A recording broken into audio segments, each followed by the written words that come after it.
పట్టుకోలేని పరిస్థితి ఆ ఫోటోలో చూస్తే కన్నా ఇప్పుడు ఉండేది వాళ్ళకి. ఇక్కడికి వచ్చిన తర్వాత నువ్వు నేను అని పరిచయం చేస్తుంటే చాలా ఆనందదాయకంగా ఉంది ఈరోజు. అందుకే నేను ఉదయం చెప్పాను ఒక మాట, ఎన్ని పండుగలు చేసుకున్నా ఎన్ని ప్రోగ్రామ్ చేసుకున్నా మనము ఎంతమంది పెళ్ళిళ్ళలో పాల్గొన్నా ఇటువంటి సంతోషాన్ని అనుభవించలేకుంటాము.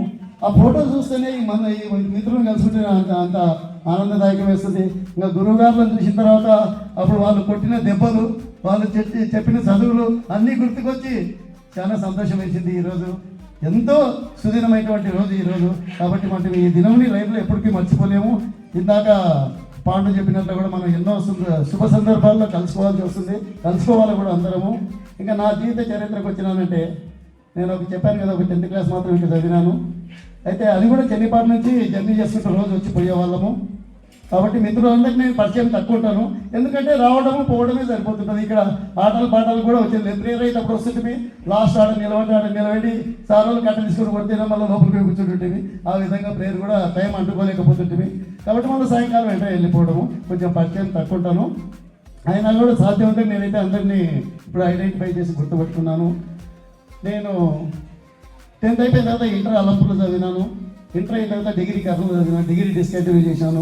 ఆ తర్వాత నా జర్నీ ఇంకా డ్రైవింగ్ ఫీల్డ్ సైడ్ పోయి మళ్ళీ సేల్స్ నుంచి ఎల్ఐసి ఏజెంట్, ఇప్పుడు ఒక ప్రైవేటు దాంట్లో ఉద్యోగం చేసుకుంటున్న సిమెంట్ దాంట్లో ఎల్ఐసి ఏజెంట్ చేస్తూ నా జీవనం గడుపుతున్నాను. కర్నూలులో ఉన్నాను. 30 సంవత్సరాల నుంచి కర్నూలు సెటిల్ అయినాను.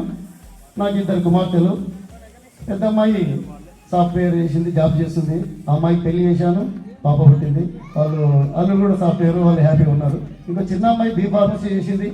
ఆమె హైదరాబాద్ 2 years అయింది మెడికల్ కోడింగ్ జాబ్ చేస్తుంది. వెళ్ళడానికి సెటిల్ బాగానే ఉన్నాం. నా భార్య గురించి నేను ఒక మాట, మీరు ఏమనుకోనంటే ఒక మాట కొద్దిగా చెప్తాను. అంటే నా జీవితంలో ఒక సంఘటన ఎదుర్కొన్నాను. ఆ సంఘటనలోకి ఈమె చాలా నాకు తోడ్పడి నా జీవనాన్ని ముందుకు సాగిందంటే కూడా ఈమె కారణం. ఇప్పుడు నేను చిన్నప్పటి నుంచే నా తండ్రి లేకుండా 75లో మా నాయన చనిపోయినప్పుడు నేను 3rd క్లాస్లో ఉన్నాను. అప్పటి నుంచే మా అన్నాల సహకారంతో మా బంధువుల దగ్గర ఇంట్లో ఉండి చదువు సాగించుకుంటూ వచ్చినాను. 1993లో మా వదిలేమో చనిపోయింది. 2001లో మా అన్న చనిపోయినాడు. వాళ్ళకి 5 మంది ఆడపిల్లలు. ఆ 5 మంది ఆడపిల్లల్ని తీసుకొచ్చి మా ఇంట్లో పెట్టుకుని, మా అమ్మ ఒక ముస్లిమే, ఒక 10 మంది మా ఇంట్లో టోటల్ ఫ్యామిలీ మేము. అప్పుడు ఒక 3,000 నా శాలరీ.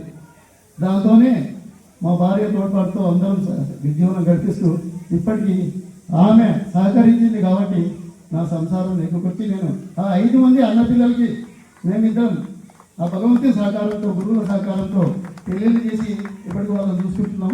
అయితే పర్సనల్ విషయాలు చెప్పకూడదనుకున్నాను, కానీ అంతటి సహకారాన్ని అందించి కదా ఈవెన్ కూడా మీకు పరిచయం చేయాలనే ఉద్దేశంతో చెప్తున్నాను. ఈమె లేకపోతే నేను అటువంటి పెద్ద కార్యక్రమం ఇంట్లో చేయలేము. ఇంట్లో ఏదైనా కార్యక్రమం చేయాలంటే ఇల్లాలు మనకు సహకారం ఇస్తేనే ఏదైనా చేయగలం.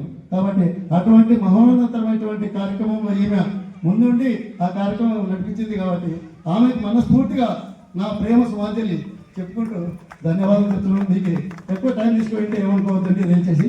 Okay, thank you.